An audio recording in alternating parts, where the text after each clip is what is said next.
Cat, we're not making this a common thing. I can't do a wine review and have you... Here, how about this? How about this? You said you're done right here. Or not. Okay, whatever.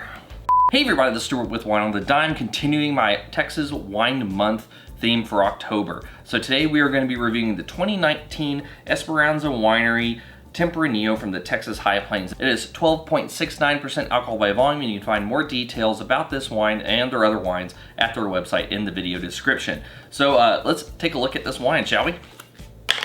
All right, so from a color standpoint, I'm going to give you a medium ruby, no artifacts, no cloudiness. All right, on the nose, black cherry, a little bit of plum. There is some raspberry. There's a little bit of like a sweet leaf tobacco, a little bit of cinnamon, and it's not like earth as in like Pinot Noir forest floor, but it's more like earth like well, Texas High Plains growing dirt. Like it kind of has just a slight earthiness to it. Yeah. Anyway, how does it taste? So medium body, medium plus acid.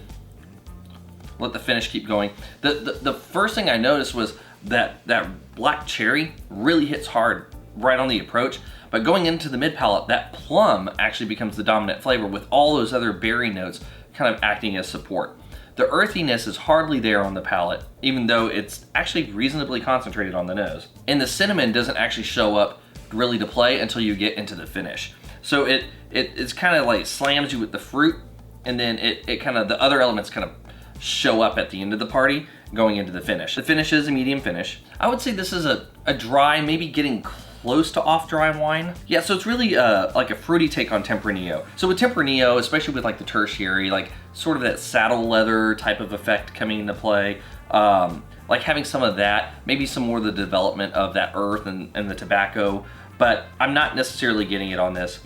At least on the palate. Maybe over time some of that stuff would develop a little bit more. In terms of the tannins are actually, I would say the tannins are more on the low side here. I'm not really getting much of that tannic expression on the palate.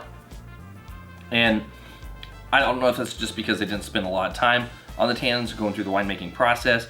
Maybe they weren't pumped over, or maybe it was a specific winemaking choice to make this big fruity Tempranillo that didn't have a lot of tannins. Either way, they're just not there. That's just one thing to note. So anyway, how does this wine rate? We don't know until we get to the blick. All right, so from a balance standpoint, full point, no complaints. In terms of length, medium on the finish, so half a point. In terms of intensity, medium on the nose and palate, half a point.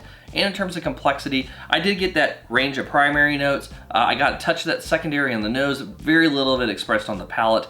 However, that was still there, so I'm gonna go ahead and give you half a point. So in the end, I'm gonna give this wine good. So in the end, if you're looking for something that would be like a Texas match for something like a Rioja Reserva, Gran Reserva, this isn't it. This is going more towards being fresh, fruity, not necessarily carrying those heavy aging elements that you would get from those types of wines from Spain. It doesn't have that same type of concentration. This is really a wine that's more designed to be kind of fresh, fruity. This would be like the type of Tempranillo you could have when you're sitting around the pool in the summer. Like this is actually like have that type of light fruity environment with some food, like just having a good time with friends. That's what this is really for. If you want to have like the more serious Tempranillos with like a heavy meal and things like that, this isn't the wine for that. However though, it is still a good wine.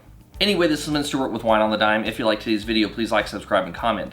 Have you had the 2019 Esperanza Winery Tempranillo? I'd be interested to know if you have. Leave a comment below, and I'll see y'all again soon with another review from Wine on the Dime.